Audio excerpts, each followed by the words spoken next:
ஆழ்வார் எம்பெருமானார் ஜியர் திருவடிகளே சரணம். சுவாமி பெரியவாச்சான் பிள்ளை திருவடிகளே சரணம். ஜெய் பிரேமிகேந்திர சத்குருதேவ் பகவானுக்கு. ராமானுஜாயதி ராமானுஜாயதி ராமானுஜாயதி ராமானுஜா.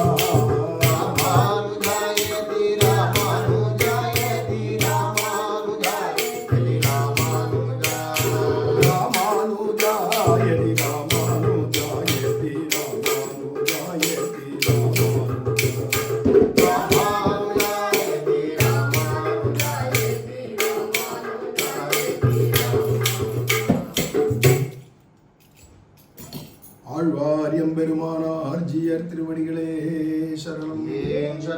ஸ்ரீசைலேச தயாபாத்திரம் தீபக்தியாதி குணார்ணவம் யதீந்திர பிரவணம் வந்தே ரம்யஜா மாதரம் முனிம்.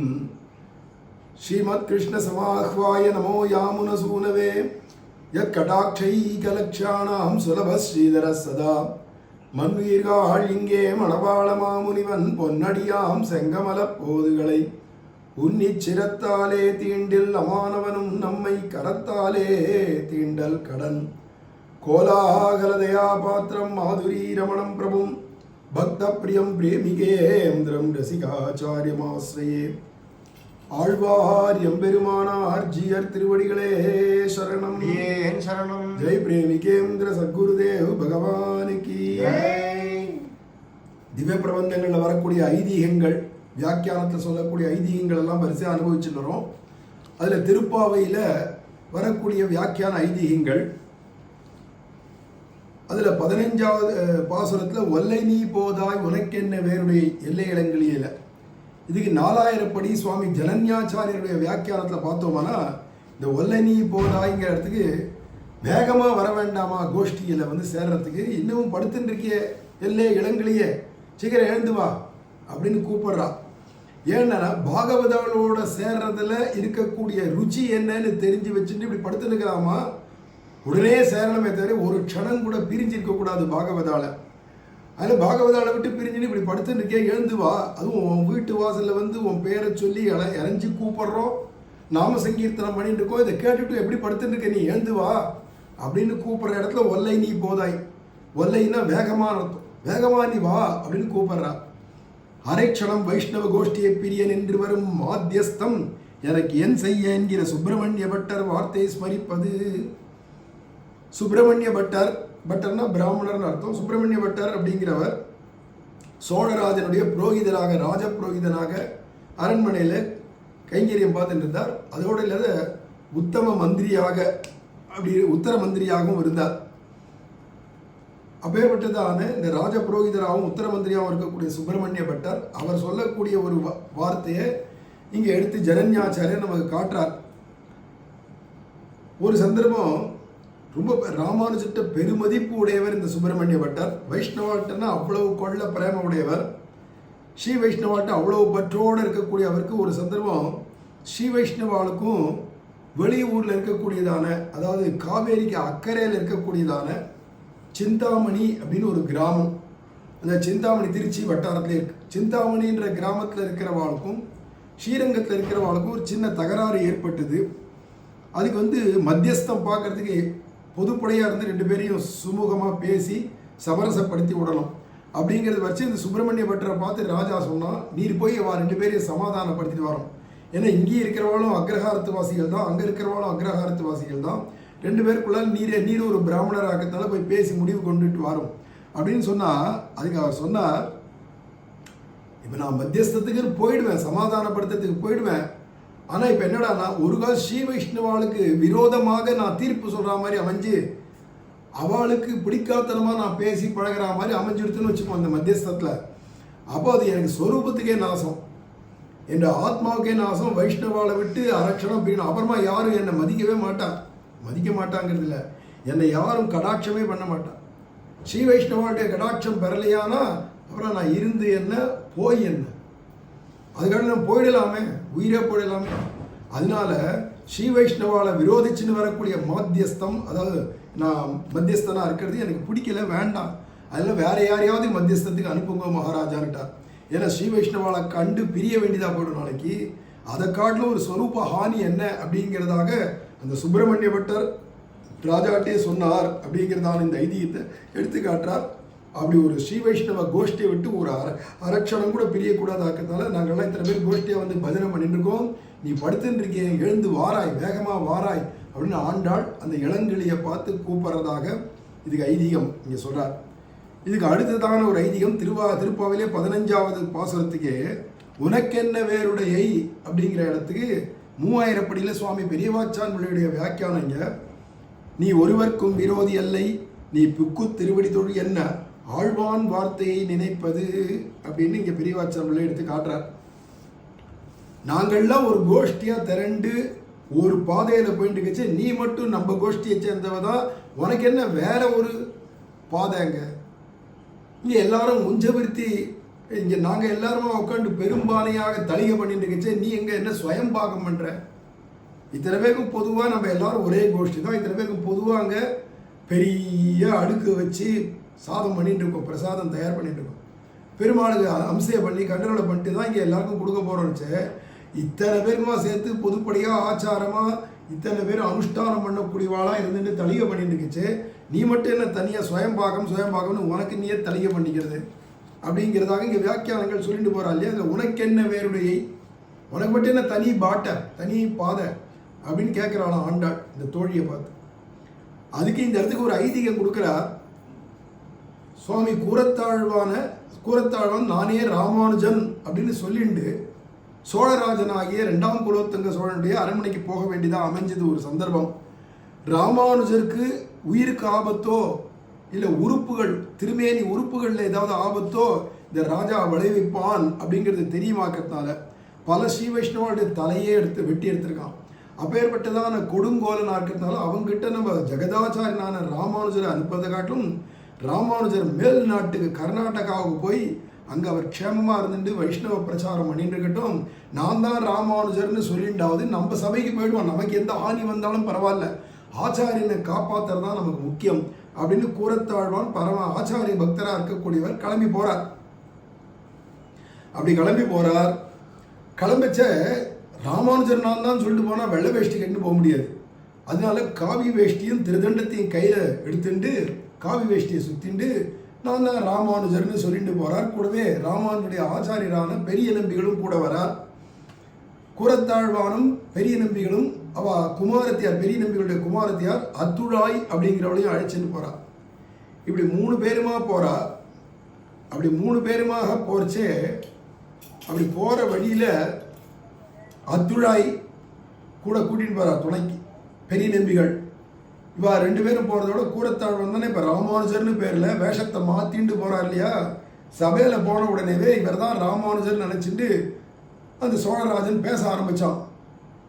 உடனே அதுக்குள்ள பக்கத்தில் மந்திரியாக இருக்கிறவர் கூரத்தாழ்வானுடைய சிஷ்யர் தான் அங்கே மந்திரியாக இருக்கார், நாலூரான்னு பேர்.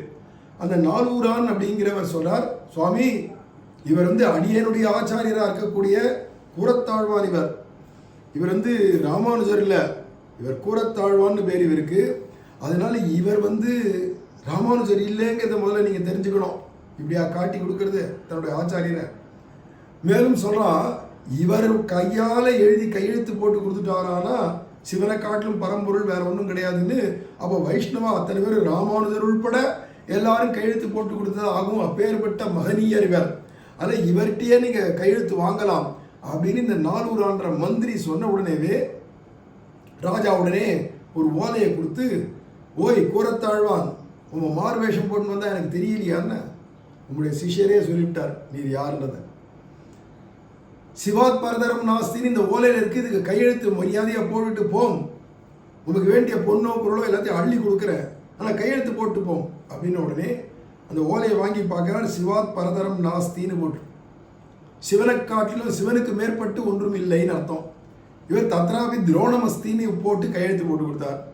அதாவது சிவம் அப்படிங்கிற அளவுகோலில் சிவம்னு ஒரு அளவுகோல் இருக்குது, அதுக்கு மேற்பட்டது ஒன்றும் கிடையாதுன்னு எப்படி போட முடியும். அதுக்கு மேலே இருக்க துரோணம்னு ஒன்று இருக்குது அளவு, அதுக்கு மேலே துரோணம் இருக்குதுன்னு எழுதி கையெழுத்து போட்டார். இது ஒரு பரிகாசம் பண்ணுறது மாதிரி இருந்தவுடனே அவனுக்கு கோபம் வந்துடுது. நான் சிவன்றதான தெய்வத்தை பற்றி பேசிட்டு இருக்கேன், சிவன் தான் பரபிரம்மம் அப்படின்னு, அதுக்கு மேலே வேற ஒன்றும் கிடையாது அப்படிங்கிறதாக கையெழுத்து போட்டு தரும். அப்படின்னு சொன்ன உடனே தத்ராபி துரோணம் அஸ்தின்னு அதுவும் போட்டார். ஏன்னா துரோணம்னா ஒரு அளவை, துரோணம்னா தும்பப்பூன்னு அர்த்தம். சிவன் முடி மேலே, சிவனுக்கு மேலே ஒன்றும் கிடையாதுன்னா சிவனுடைய முடி மேலே தானே தும்பப்பூ இருக்கே. அப்போ தும்பப்பூ சிவன் முடிக்கு மேலே தானே இருக்கு, அதுக்கு மேலே ஒன்றும் கிடையாதுன்னு நீங்கள் கேட்டால் அதுக்கு மேலே தும்பப்பூ இருக்குன்னு கையெழுத்து போட்டு கொடுத்தார். மகா கோபம் உண்டாடுத்து ராஜாவுக்கு. இவருடைய கண்ணை நோண்டுங்கள், இந்த பெரிய நம்பிகள் கண்ணியை நோண்டுங்க, இவ கம்பி கண்ணியை நோண்டுங்கள்னு சொல்லிச்சு.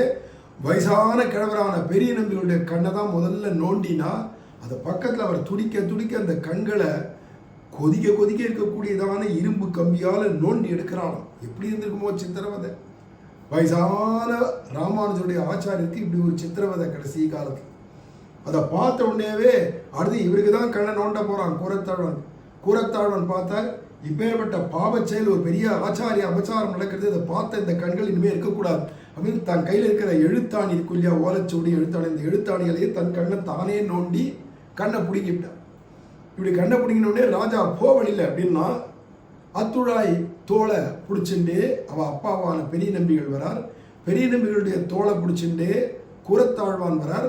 கண்ணு தெரியாதே வா ரெண்டு பேரும் வர வழியிலேயே பெரிய நம்பிகள் இந்த வயசான காலத்தினால முடியாத்தனத்தாலும் இந்த கண்ணு போன அவஸ்தையினாலும் தன்னுடைய ஆச்சாரியராக இருக்கக்கூடிய ஆளவந்தாரை ஸ்மரிச்சுட்டே வைகுண்டம் போயிட்டார், திருநாட்டுக்கு எழுந்தொழினார்.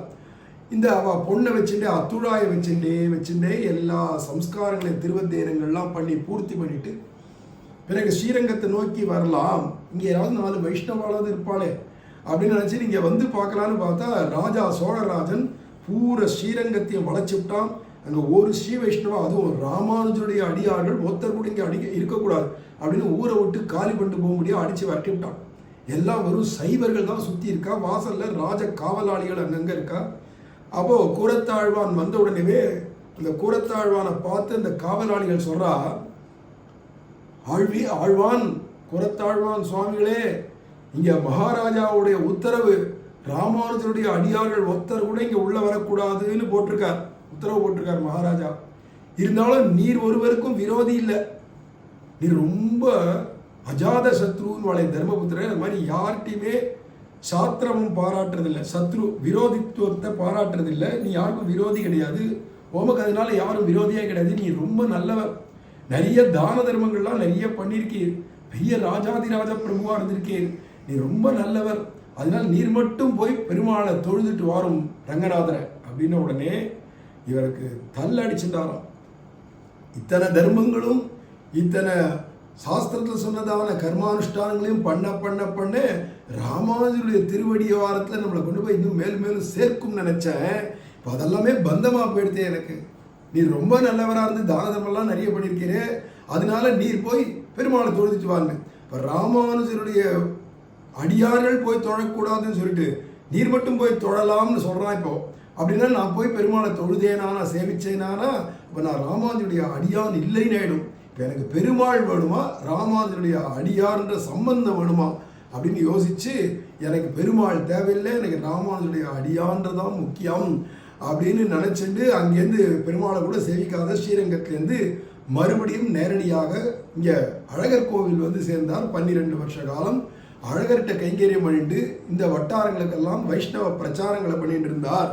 அப்படின்னு இருக்கிறதால அப்போ ராமானுஜருடைய கோஷ்டியுடைய சம்பந்தம் இல்லாத பெருமாள் கிடைச்சாருன்னா அந்த பெருமாளே எனக்கு வேண்டாம் அப்படிங்கிறதா உனக்கு என்ன வேறுடைய. இப்போ எல்லாரும் ஸ்ரீ வைஷ்ணவா போக வேண்டிய பாட்டை உற்றதும் அடியார்க்கு அடிமைன்னு இருக்கணுமே தவிர நான் பெருமாளை நானே தியானம் பண்ணிக்கிறேன், நான் ஏக்கபோகமாக அனுபவிக்கிறேன் அப்படின்னு சொல்கிறதெல்லாம் வைஷ்ணவ லட்சணம் இல்லையே, இது என்ன உனக்கு மட்டும் தனி பாட்டையாக இருக்கே அப்படின்னு ஆண்டாள் கேட்கறதாக இந்த ஐதீகத்தில் சொல்லி எடுத்து கொடுக்குறாரு பெரியவாச்சான் பிள்ளை. அதனால நீ ஒருவருக்கும் விரோதி அல்லை, நீ புக்கு திருவடி தொழில் என்ன ஆழ்வான் வார்த்தை நினைப்பது அப்படின்னு இந்த ஐதீகம். இப்படியாக வைஷ்ணவ கோஷ்டியை விட்டுட்டு நம்ம தனி பாட்டையில் போகக்கூடாது. எல்லாம் பூர்வாச்சாரியர்கள் போதம் அனுஷ்டானங்கள் கூறுவார் வார்த்தைகளை கொண்டு நீர் தேரி அப்படின்னு சுவாமி மரபாள மாமனிகளும் சாதிக்கிறார். பூர்வாச்சாரியர்கள்லாம் எந்த பாட்டையில் போனாலோ அந்த பாதையில் தான் நம்மளும் போகணும் அப்படிங்கிறதும் அதுதான் நமக்கு அனுஷ்டானம் அப்படிங்கிறதையும் காண்பிச்சு கொடுத்துருக்கிறது. இந்த பாசுர ஐதீகத்தில் அனுபவிக்கலாம். மேலே அதுக்கு அடுத்தது 16வது பாசுரத்தை அனுபவிக்கிறத அடுத்தது பார்க்கலாம்.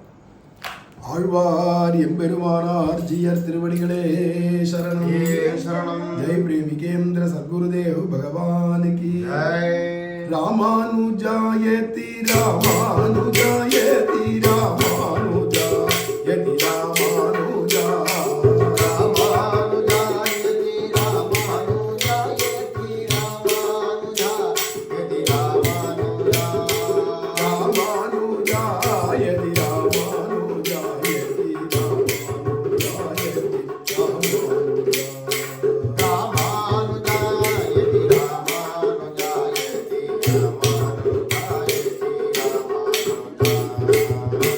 रामानुजाचार्य भगवान की जय प्रेमिकेंद्र सद्गुरुदेव भगवान की श्रीमते रामानुजाय नमः। श्रीमते रामानुजाय नमः।